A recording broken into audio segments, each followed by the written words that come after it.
Hello students, हम लोग आज डिस्कशन करने वाले हैं variation of reactivity along the period and along the group.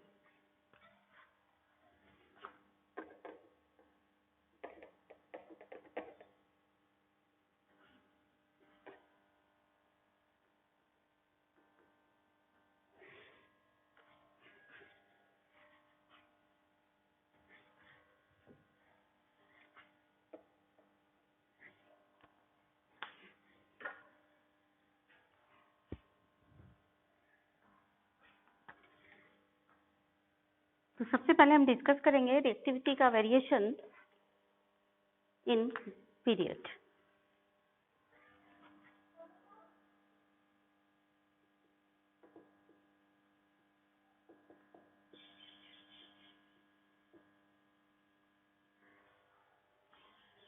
In period, on moving from left to right, the reactivity of elements first decrease and then increase.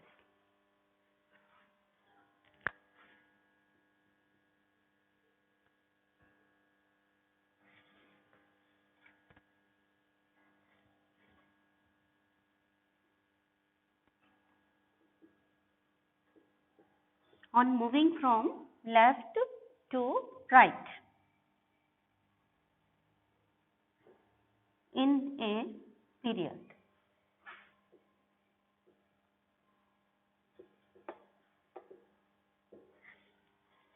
The reactivity of elements first decrease and then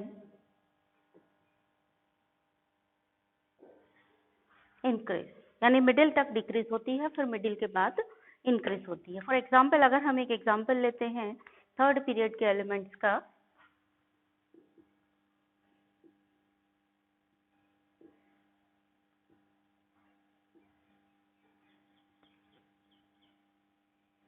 तो third period में कौन कौन से elements हैं? ना, मग, अल, सी, पस, कल, अर। ना, मग, अल, सी, पस, कल एंड आर। ठीक है, तो बच्चों एक चीज तो आपको मालूम है कि ये जो 18th ग्रुप के एलिमेंट हैं जितने भी, वो सभी कैसे हैं? ये नॉन रिएक्टिव हैं, क्योंकि ये नोबल गैस कहलाते हैं। इनका इलेक्ट्रॉनिक कॉन्फ़िगरेशन ऑलरेडी फुलफिल्ड है और ये एक्स्ट्रा स्टेबल होते हैं। तो ये तो हमारे कंपटीशन के बाहर हो गए। अब बचते हैं बाकी सब एलिमेंट, यानी 18 ग्रुप का हर एलिमेंट एक्स्ट्रा स्टेबल है, वो केमिकल रिएक्शन नहीं करेगा नॉर्मल कंडीशंस में। ये है जो सोडियम है, ये वेरी रिएक्टिव होगा।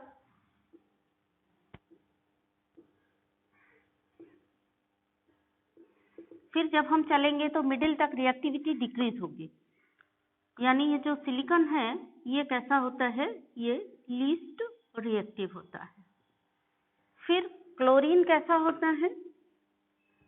ये अगेन वेरी रिएक्टिव, यानी जितना जल्दी सोडियम इलेक्ट्रॉन देकर के रिएक्शन करेगा, उतनी ही जल्दी क्लोरीन इलेक्ट्रॉन ले करके रिएक्शन करेगा। यानी यहां से यहां चले मिडिल तक, क्या हुआ? Chemical reactivity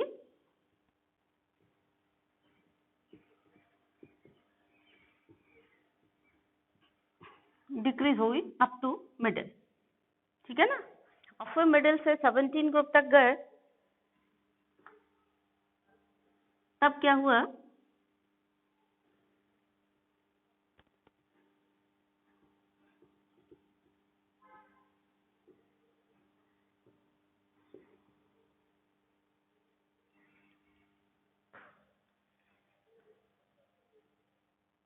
chemical reactivity increase हुई।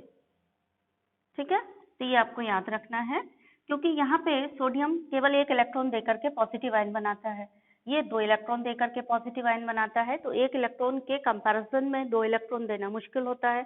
दूसरी बात यह भी है कि इफेक्टिव न्यूक्लियर चार्ज जब बढ़ जाएगा तो 2 इलेक्ट्रॉन निकालना, यानी दूसरा इलेक्ट्रॉन निकालना मुश्किल होगा, यानी रिएक्टिविटी कम हो जाएगी।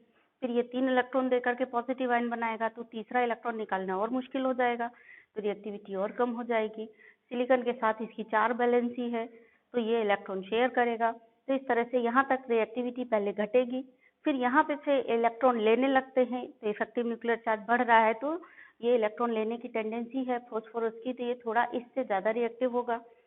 ये केवल 2 इलेक्ट्रॉन लेकर के स्टेबल हो जाएगा, और इफेक्टिव न्यूक्लियर चार्ज ऑलरेडी बढ़ चुका है यहाँ से यहाँ, तो और रिएक्टिव हो जाएगा। क्लोरीन में इफेक्टिव न्यूक्लियर चार्ज बहुत ज़्यादा हो गया है और केवल एक ही इलेक्ट्रॉन लेकर के इसको स्टेबल होना है, तो ये हाईएस्ट रिएक्टिव हो जाएगा।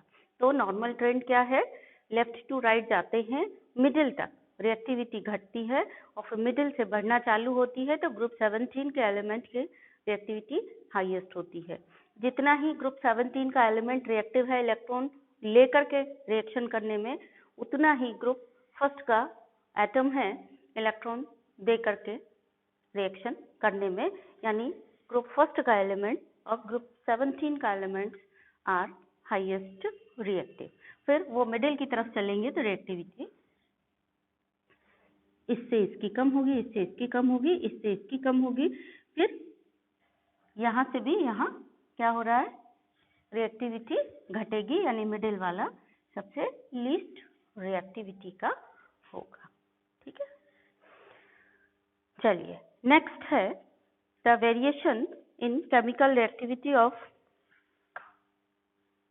Elements along the group.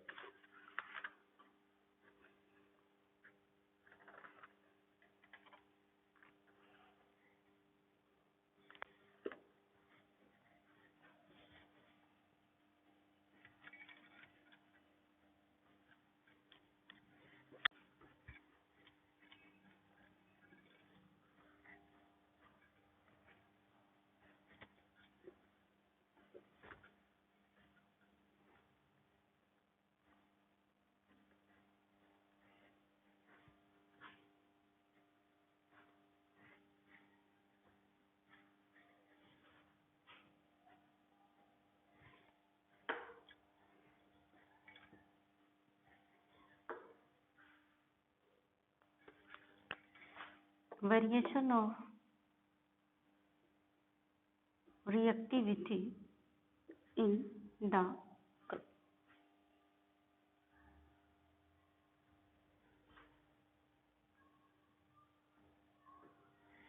तो ग्रुप में रिएक्टिविटी हम 2 हेडिंग्स में देखेंगे, एक तो मेटल्स और नॉन मेटल, क्योंकि 2 तरीके के एलिमेंट होते हैं पीरियोडिक टेबल में। जब हम पीरियोडिक टेबल के एक्सट्रीम लेफ्ट में रहते हैं तो हमको मेटल मिलते हैं, और जैसे जैसे हम राइट की तरफ बढ़ते जाते हैं, यानी एक्सट्रीम राइट में, हमको क्या मिलते हैं, नॉन मेटल्स मिलते हैं। तो नॉन मेटल की रिएक्टिविटी के बारे में हम लोग अलग डिस्कशन करेंगे, मेटल की रिएक्टिविटी के बारे में अलग डिस्कशन करेंगे।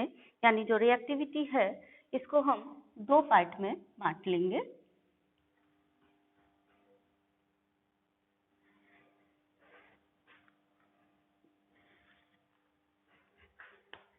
तो reactivity of metals and reactivity of non metals.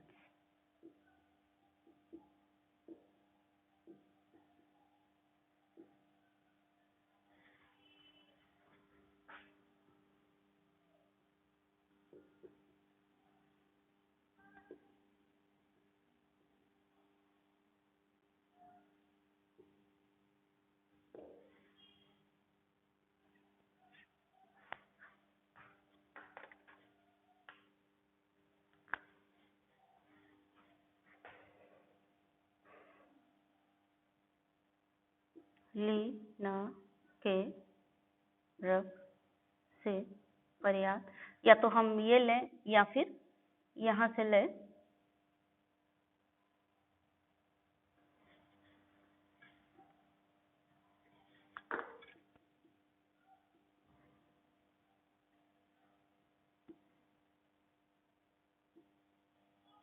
ठीक है, तो ऊपर से जब हम नीचे चलेंगे तो इलेक्ट्रॉन लॉस करने की टेंडेंसी बढ़ जाएगी, यानी रिएक्शन तेज होगा, क्योंकि इलेक्ट्रॉन लॉस करके जल्दी पॉजिटिव आयन बना लेगा तो ज़्यादा जल्दी रिएक्शन करेगा। यानी रिएक्टिविटी की बात करें तो ऊपर से नीचे आने पर मेटल्स की रिएक्टिविटी का क्या होगा, डिक्रीज होगी ऑन मूविंग डाउन। सॉरी, मैंने गलत बोल दिया। जब हम ऊपर से नीचे आएंगे, रिएक्टिविटी ऑफ मेटल्स, ऊपर से नीचे आने पर क्या होगा?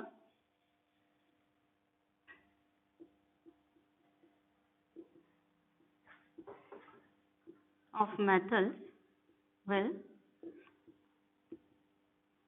increase on moving down। ठीक है ना? और रीजन क्या होगा? क्योंकि जब हम ऊपर से नीचे आते हैं तो इफेक्टिव न्यूक्लियर चार्ज घटता है, स्क्रीनिंग इफेक्ट बढ़ता है, इलेक्ट्रॉन लॉस करने की टेंडेंसी बढ़ जाएगी। क्योंकि इफेक्टिव न्यूक्लियर चार्ज जब कम हो जाएगा तो यानी न्यूक्लियस की जो इलेक्ट्रॉन है उन पर पकड़ कम हो जाएगी, लेस इफेक्टिवली होल्ड कर पाएगा वैलेंस इलेक्ट्रॉन के न्यूक्लियस वैलेंस इलेक्ट्रॉन को, तो इसीलिए रिएक्टिविटी बढ़ जाएगी। ठीक है, तो रीजन क्या हुआ इसका? रीजन हुआ on moving down effective nuclear charge decrease and screening effect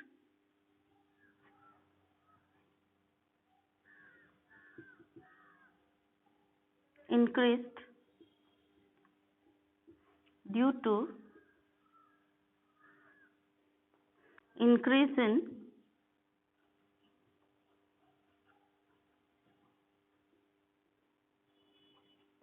number of shells. So tendency to lose electron and hence reactivity increase on moving down।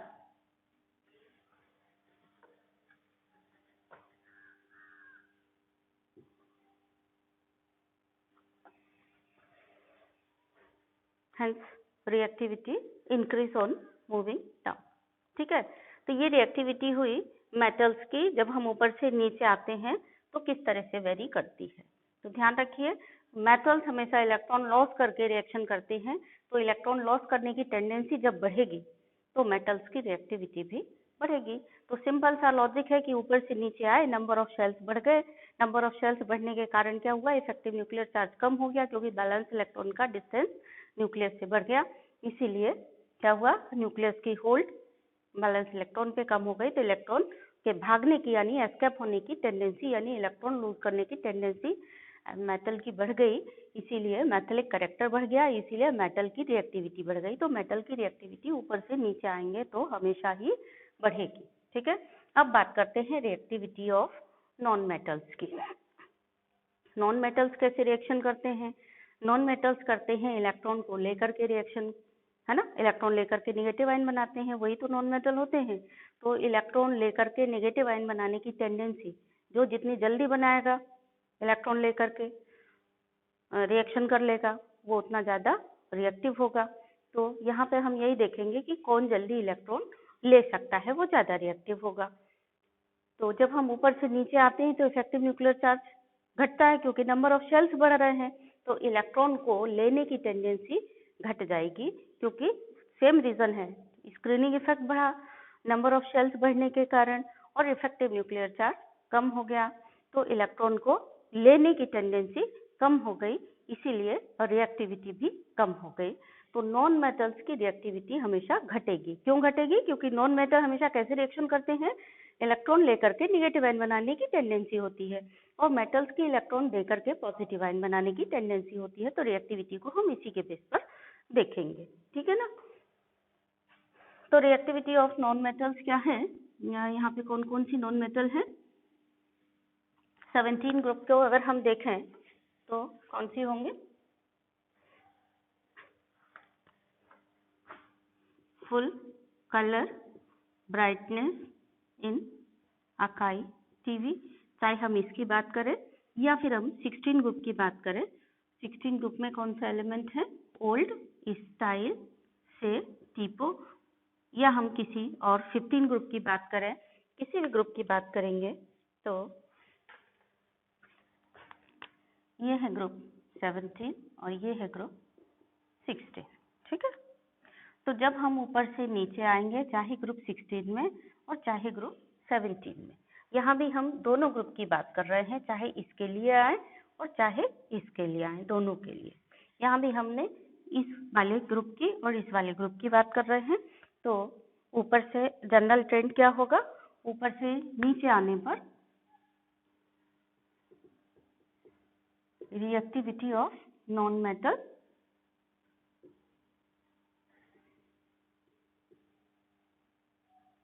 Decrease on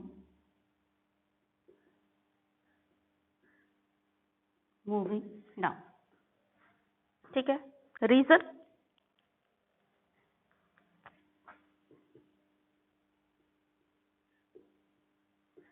because due to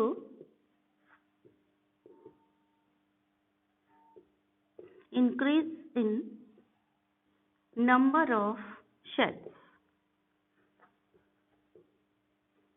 screening effect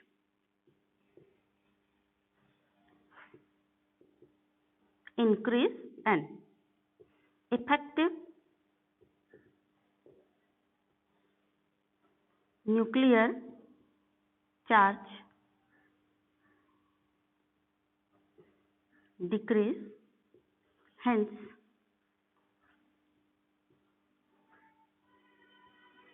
tendency to take the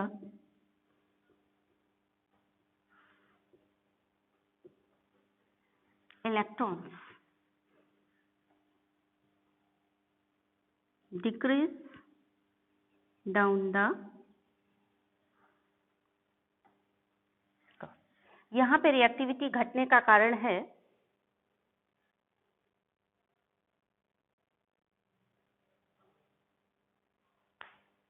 ऊपर से नीचे आएंगे तो reactivity decrease होने का कारण है effective nuclear charge का कम होना, क्योंकि इलेक्ट्रॉन लेने की टेंडेंसी कम हो गई। और यहाँ पर रिएक्टिविटी बढ़ने का कारण है इफेक्टिव न्यूक्लियर चार्ज का घटना, तो इलेक्ट्रॉन लॉस होने की टेंडेंसी बढ़ गई, ठीक है। ये हुआ रिएक्टिविटी के बारे में। अब हम लोग डिस्कशन करेंगे नेचर ऑफ ऑक्साइड्स के बारे में।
तो सबसे पहले हम डिस्कस करेंगे in the period.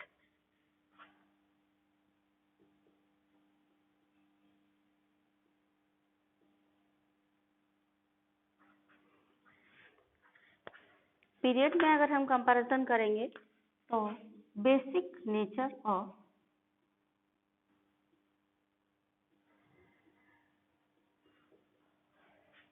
Oxide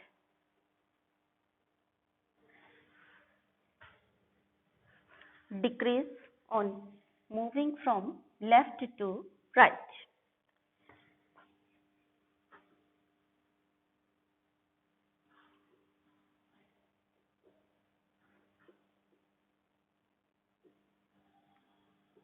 left to right, while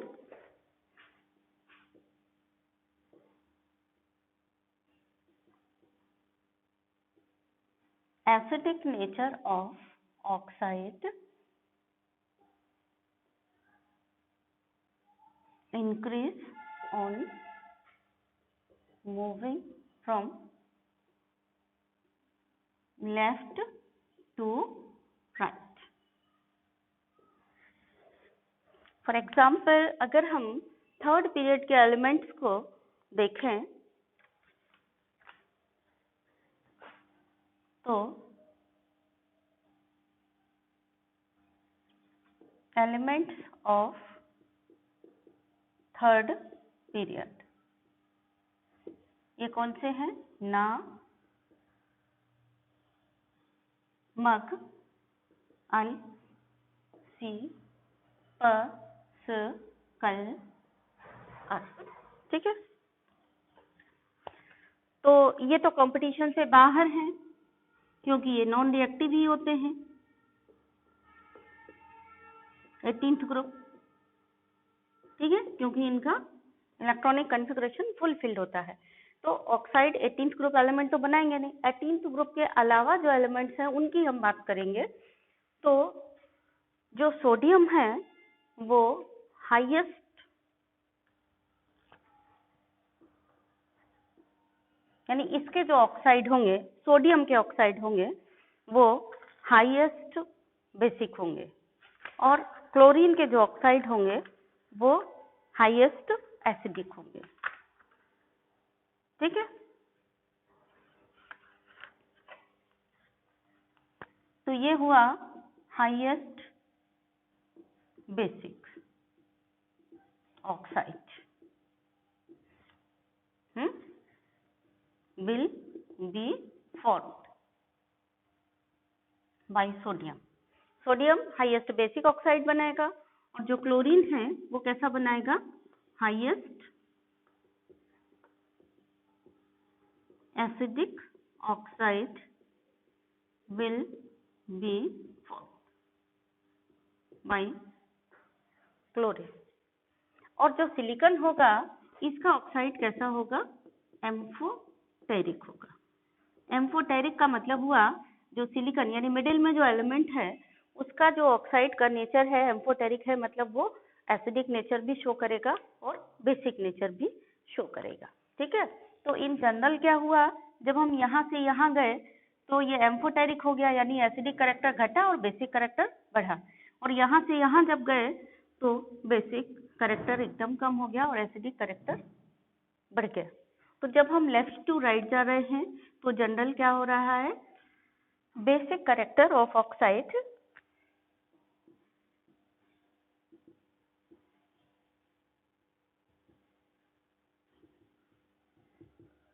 decrease, ठीक है ना, और acidic character of oxide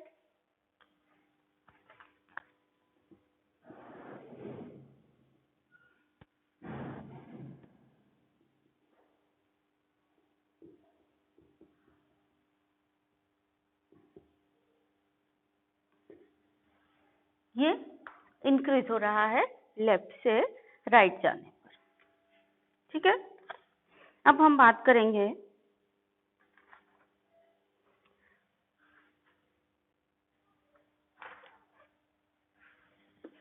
nature of oxide in the period. Period की हम बात कर चुके थे, अब हम बात करेंगे nature of oxide in the group.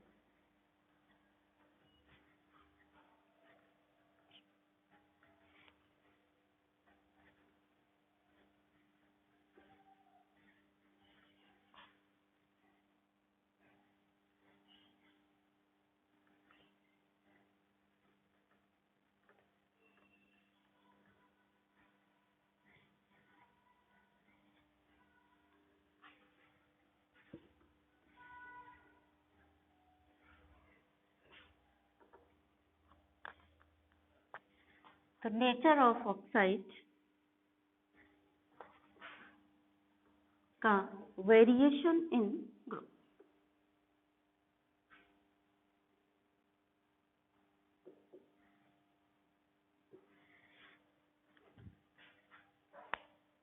तो ग्रुप में कोई वेरिएशन नहीं होता है, यानी अगर मेटल का ऑक्साइड है तो वो बेसिक ही होगा, और अगर नॉन मेटल का ऑक्साइड है तो वो एसिडिक होगा। तो जिस ग्रुप में जैसे ऑक्साइड रहते हैं उनमें कोई इफेक्ट नहीं होगा, ठीक है ना। So on going down in A group of periodic table,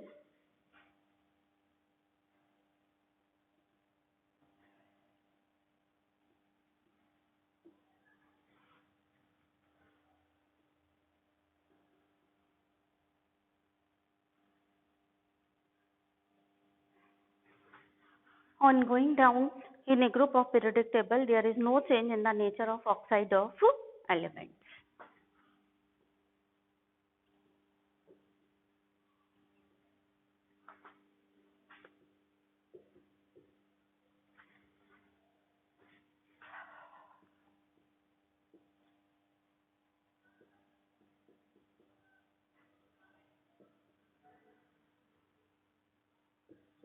There is no change in the nature of oxide of elements. ठीक है, तो ये हमारा आज का एक क्वेश्चन आपको इसके लिए दे रहे हैं, इसको सॉल्व करिए। क्वेश्चन ये है,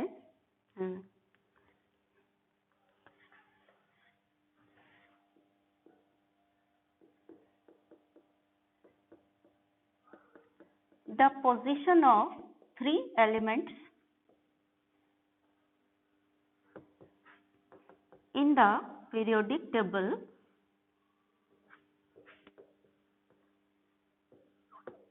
is given.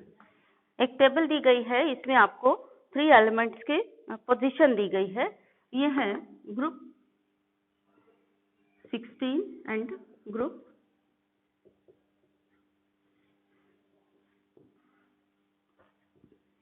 17 और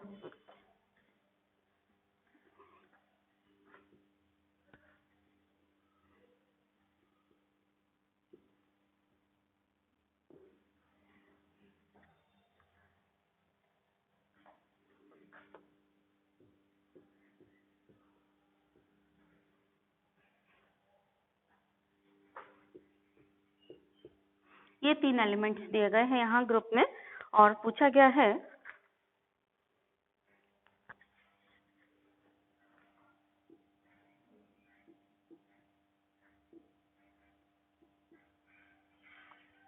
state whether A is metal or non-metal.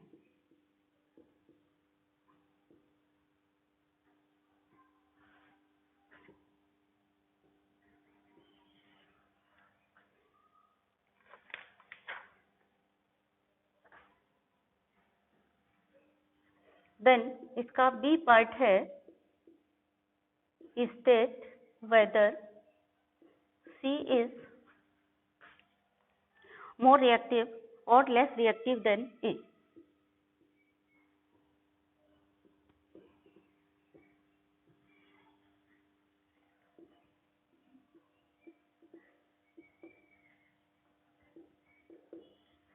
Then इसका C पार्ट है will C be larger or smaller in size than B? Will C be larger or smaller in size than B?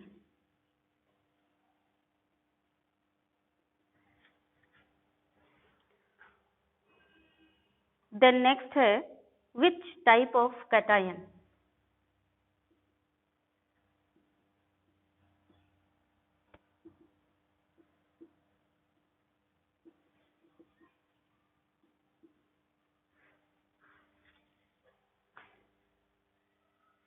or anion will be formed by element A?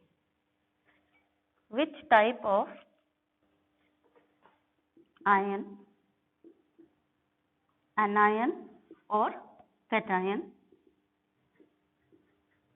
will be formed by A? तो इनके आपको जवाब देने हैं। सबसे पहले देखिए state whether A is metal और नॉन मेटल। सबसे पहले आपको बताना है ए मेटल है या नॉन मेटल है। तो यहाँ पे मैंने आपको पहले भी बताया था, पीरियोडिक टेबल अगर आपको याद है तो आप सब कुछ आंसर लिख लेंगे। पीरियोडिक टेबल सीधे कभी नहीं पूछी जाती है, यहाँ पर ऐसे ही कॉम्पिटेंसी बेस्ड क्वेश्चन पूछे जाते हैं पीरियोडिक टेबल वाले चैप्टर से रिलेटेड। टेबल में इसी तरह से कई कई एलिमेंट्स की पोजीशन दी गई होगी और उन्हीं पर बेस्ड क्वेश्चन होंगे, पर आप उनके जवाब दे सकते हो अगर आपको पीरियोडिक टेबल और उसके बारे में पता है तब। तो आपको पता है पीरियोडिक टेबल अगर याद है तो बोसी गैली एसएफ टीपो के राइट हैंड साइड सभी क्या होते हैं, नॉन मेटल होते हैं। और ये कहाँ का एलिमेंट है, ए ग्रुप 17 में है। ग्रुप 17 में कौन होते हैं, नॉन मेटल होते हैं। इसका मतलब क्वेश्चन आपसे क्या पूछा गया है कि वेदर ए इज मेटल और नॉन मेटल, तो आपका जवाब क्या होना चाहिए, ए क्या है, मेटल है, नॉन मेटल है, ग्रुप 17 का एलिमेंट है। इसका मतलब ये क्या होगा, ये नॉन मेटल होगा, ठीक है ना। तो इसका जवाब हो गया ये क्या है, नॉन मेटल। देन नेक्स्ट है state whether C is more reactive और लेस रिएक्टिव देन ए। ए और सी का कंपैरिजन करें तो अभी आपने पढ़ा है क्या रिएक्टिविटी के बारे में, नॉन मेटल्स की रिएक्टिविटी ऊपर से नीचे आते हैं तो घटती है। तो अगर आपको याद है तो आप बता देंगे। तो ए और सी की बात हो रही है, क्वेश्चन फिर से देख लो, सी इज मोर रिएक्टिव और लेस रिएक्टिव, तो सी कैसा होगा, रिएक्टिविटी घटती है, इसका मतलब C will be less reactive than A, ठीक है ना। तो C will less reactive than A. Then इसकी बात करें, will C be larger or smaller in size than B? Will C be larger or smaller in size than B? यहाँ पर बेटा B लिखना है आपको, ये B बनाना है, D नहीं, ठीक है। तो B से C लार्जर होगा या स्मॉलर होगा, तो अब आप देखेंगे जब भी ऐसा कंपैरिजन करना होगा तो आप ये देखेंगे जो दो एलिमेंट के साइज की बात कर रहे हो वो सेम ग्रुप में है या सेम पीरियड में है। तो ये दोनों जो बी और सी के साइज का कंपैरिजन कर रहे हो वो दोनों सेम पीरियड में है। सेम पीरियड में है यानी एक पीरियड में साइज का वेरिएशन क्या होता है नहीं मालूम है, तो दो राक्षसों का वेरिएशन क्या है आपने पढ़ा है, लेफ्ट टू राइट जाते हो तो कौन सा राक्षस ज्यादा भारी पड़ता है, कौन सा कमजोर पड़ता है। इफेक्टिव न्यूक्लियर चार्ज वाला राक्षस ज्यादा भारी होता है, यानी इफेक्टिव न्यूक्लियर चार्ज बढ़ेगा तो फिर साइज का क्या हो जाएगा बेटा, साइज कम हो जाएगा। यानी बी और सी में किसका साइज कम होगा, सी का साइज कम होगा, ठीक है ना। सो किसका साइज कम होगा, विल सी बी लार्जर और स्मॉलर, यानी C will be smaller than B.